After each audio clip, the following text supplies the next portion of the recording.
I knew that was going to happen. Soon as I did that video and it deleted and I posted that last one, I was going to forget some of my main points. But this one I wanted to make sure that I did come back and say to my loners and outcasts, people that feel like outcasts and feel like people aren't receptive to you, be mindful. Some folks are looking for that reaction. Do not give it to them.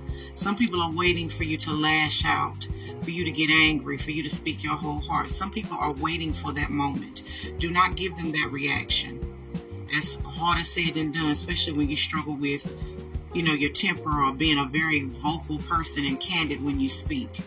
But still, remember that there are some folks sitting around waiting and watching, or will kind of mess with you to a certain extent to try to provoke a reaction out of you that they were looking for. They were waiting on whatever that preconceived notion that they had that was given to them. They were waiting for that. So remember that too. It's another reason why you got to be mindful of yourself and consistently pray, because you are not going to be able to do this on your own. Because if I be honest, I'm not going to get up here and act like I'm just so holy. I know some people are thinking that that's what I'm trying to do, and it's not. I know that I'm flawed, weak, that there are vices that I struggle with. There's a lot. But I'm willing to own everything that I go through. You have to be a person, first and foremost, own what you go through and learn how to heal and forgive and be okay with yourself. Because you are not going to be okay with what you see that's negative if you have a warped and skewed view of yourself. So yeah, wanted to bring it up about the reactions. Again, pray about it. Be thankful. Pray and tell God thank you for He's already delivered you out of this, and after a while you are going to be so free from people and their thoughts, you ain't even going to remember how you used to be and how it used to bother you. So I get it. There are going to be some people that just like, I just don't know about that gal.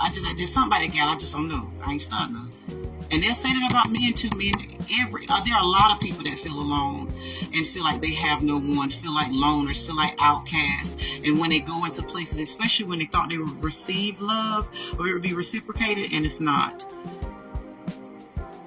So even when some people just can't put their finger on it, because you can kind of tell some people just don't know how to take you, and it's because what somebody thinks or what somebody said, anything. It could be a vibe that they get. Sometimes some people just may have a vibe and you just might not be their kind. But if you notice that, pray and ask God if there's anything that I'm doing or anything that I can do different, or show me what I've done so I can first repent about it, and then I can be better and be intentional. I mean, you just got to get to that point. There was another thing that I wanted to say, but I can't quite remember it. I guess I'll just stop it there. But to my tribe, we're not alone. There's a lot of people in the world that feel like that, and you can get through it.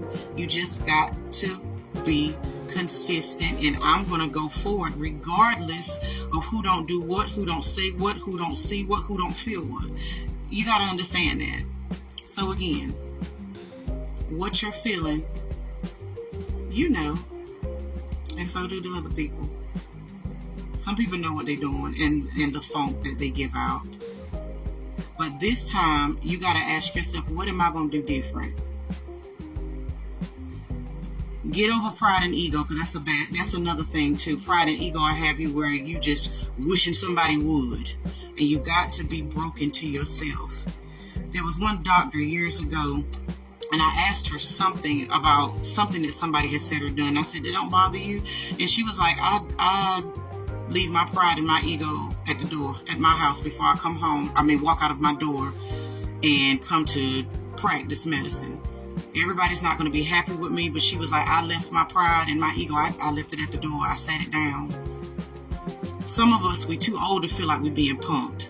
You had all the time in the world to act like a fool, and if somebody wanted to fight you, they would. Stop walking around here mad and angry because you're answering to the call. I'm going to go ahead on and leave it again. I'm going to leave it alone now.